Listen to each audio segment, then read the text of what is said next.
Pushkin was fascinated with the very phenomenon of death and the tragic irony of human's existence. So it's not surprising that death of Lensky, one of the protagonists of his major work, Eugene Onegin, is a central event in this novel in verse. The story is quite simple. At a party, Onegin flirts with Olga, Lensky's beloved, and Lensky challenges him to a duel. On the eve of the duel, at night, Lensky composes an ultra-romantic farewell poem addressed to Olga. In the meantime, Onegin keeps sleeping. Early in the morning, Lensky and his second, someone Zaretsky, are already at the spot of the duel. Onegin comes late, an hour and even more than an hour late. Onegin does not want to kill Lensky, but he kills him. Lensky dies. Pushkin dedicates to his death several stanzas, and the story of his life is over. The scene of Lensky's death is undoubtedly one of the most important and one of the most influential scenes in Russian literature. It had a deep impact on writers, composers, artists, and later on film directors, as well as on literary critics, even philosophers, religious philosophers.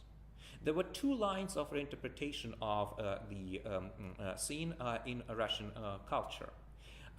And all of these lines were kind of misinterpretations, misreadings of the original. First of all, Lensky's death was perceived as a sort of prophecy of its author in regard with his own fate.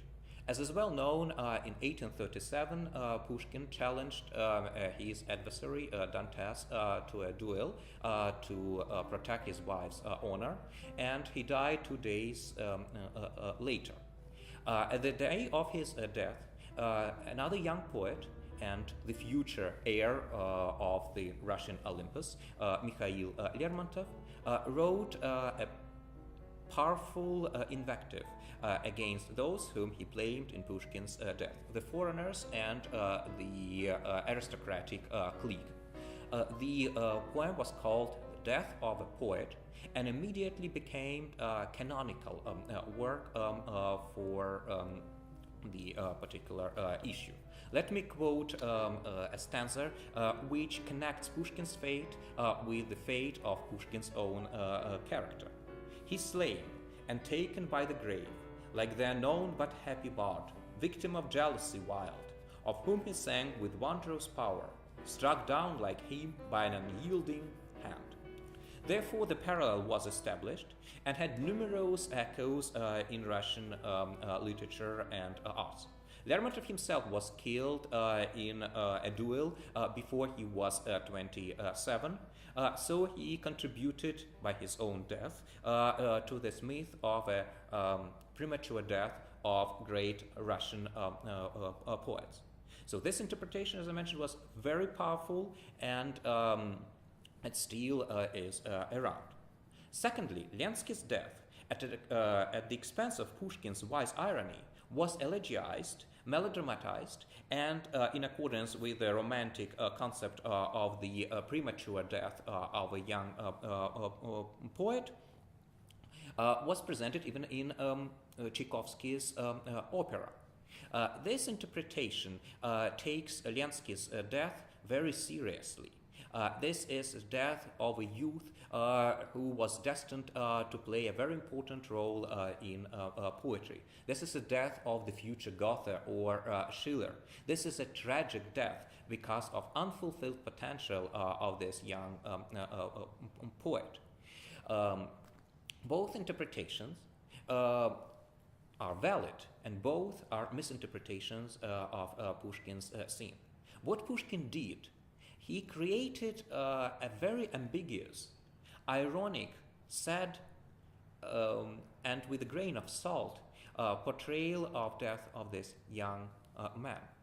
The poem which Lensky composes is full of romantic cliches.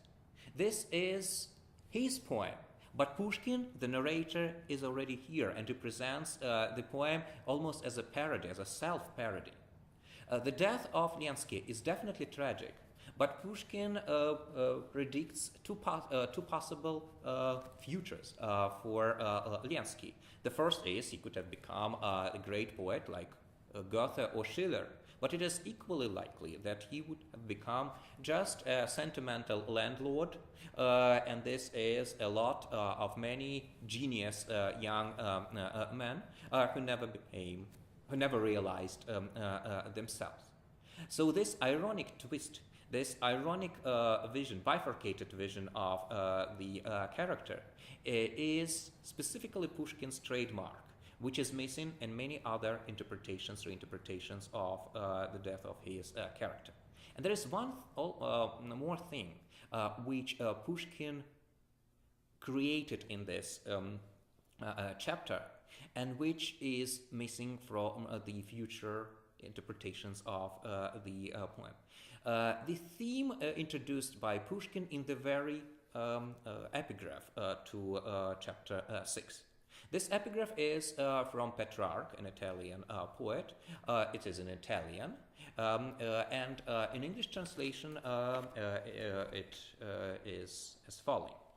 In the part of the world where days are cloudy and short, a people is born for whom death is not painful.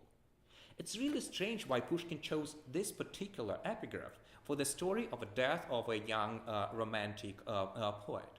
But perhaps the reason why Pushkin chose this epigraph was that Pushkin felt that there's something profoundly serious in death of his character. Not a death of a young, genius poet. He was not genius, although he was young.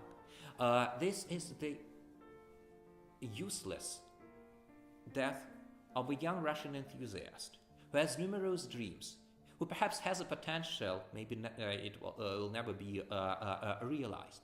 It's useless, it's sad, it's tragic, it's Russian.